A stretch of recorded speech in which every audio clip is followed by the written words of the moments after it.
gabadhii labada baylood dhexdooda diyaaradda ka soo raacday ee u socotay magaalada Muqdisho arrinkeeda ayaa rabaa inaan halkan kuugu sheego. Haddaba beeshka soo follow garay videosna share garay.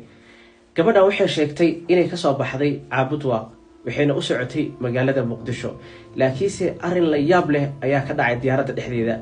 Gabadha videoga duubtay waxay ku sheegtay in diyaaradda bayloodka mid ka tirsan uu yahay in adeerkeeda kaasoo u ogolaaday inay meesha soo gasho.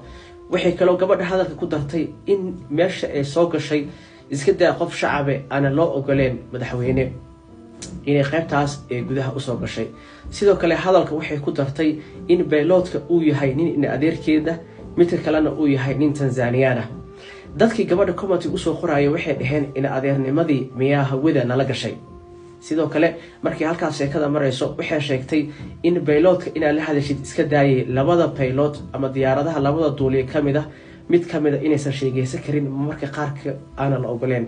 waxay kaloo sheegtay in marka qaarkiis in adeerkeed ay la sheekeysanaysay xaaladda iyo caafimaadkana ay ka warqabtay.